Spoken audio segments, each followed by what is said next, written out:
Hi everyone, my name's Neil, also known as @iRoadTrip on Twitter.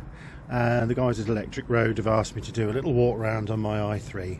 So a little bit of background on this is I'm a big BMW fan. I've had 8 BMWs in my time, 1s, 3s, 5s, Zs, etc. But because of the rising fuel costs and having a car bigger than I needed, i.e. my 520, I thought, why not? Let's give this a go. Now, going back in time, I always liked quirky cars. So, for example, I had several 2CVs going back some years.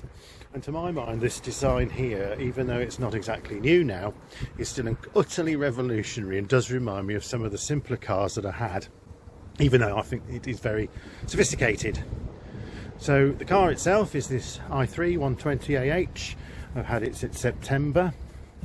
Okay, it's fairly standard spec. It's got 20-inch wheels, it's got the i3 Pro Pack, and it's got the Comfort Pack. Particularly like white cars, so this was basically the one I was presented with. Quite happy with it. Okay, in terms of styling, I think it's a lovely looking thing. Okay, but the main thing really for me is the driver experience. It's like nothing else on earth really, quite honestly. And also the cost of ownership. The running costs are much lower. Road tax doesn't exist, fortunately, certainly at the moment, and charging up is a lot cheaper. I'll just walk around here a bit and we'll have a little look around the car itself. Now certainly I've got an Indra wall box here, so I'm able to charge up at home. I don't use rapid charging very often, but I've generally used InstaVolt because they work and they're easy and they're nice and quick.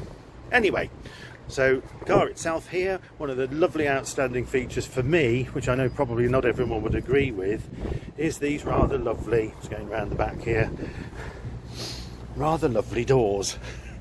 Okay, so let's just open up. Okay, so obviously opening up, the thing that strikes me, which I absolutely love, is just how spacious this car is. Considering its overall dimensions are not that enormous compared to, say, the 5 Series, there's way more room, particularly at the front, than there is in a 5 Series. But the other thing as well is these doors. Now, a lot of people aren't so keen on these for whatever reason, a little bit quirky. For me, they're a work of genius because you've got no pillar because of the strength of the carbon fibre construction here. But putting anything in it and getting people in and out is really, really easy. I love the little handle on the back of the seat here, which you tip forward to aid rear access as well. Okay, and the overall fit and finish, the standard of quality fit and finish on here is really, really high. Okay, and that's something I'm particularly interested in. I love the flat floors. Can't really see the back one so much. You can see the front one. Okay, all adds to that feeling of spaciousness, and the overall driving environment is lovely. Smooth, very, very quiet. Obviously, a little bit of tyre rumble, but that's about it. Okay, so I'm going to pop the door shut there.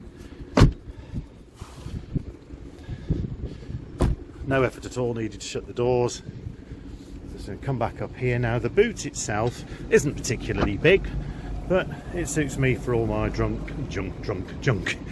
Okay, it's got work stuff related in there. Okay, just pop that shut down again. Around the other side, open up. Okay, so driving environment here, very, very comfortable. Love the main thing, like obviously everyone will find, is the amount of acceleration this car has is just incredible, and the fact it does it with such silence, really, never fails to put a smile on your face and get a really, really good driving position. There's loads of space in here. It's mainly just me in the car. I love the way that you've got a massive rake on the windscreen and lots of room in front, and say overall it's just absolutely smashing. I'm getting about, depending on the temperature outside, the full charge is anywhere between 140 to about 170 miles. I've had up to 190, which is quite remarkable. It was on a nice warm day. And it suits me. It took a bit of getting used to after having petrol and diesel for so long. But basically, now that I plan my journeys, if I need a charger, I'm not doing the same amount of miles that I was before when I had my 520. And it's suiting me perfectly, and it's just lovely going past petrol stations and not having to stop. But there you go. So that is my BMW i3. I wish they weren't going to stop making it, but all I would say is get one whilst you can, because it's absolutely superb fun. Very, very ingenious, made of very sustainable materials, lots of lovely little features on it. Get one if you can. Cheers.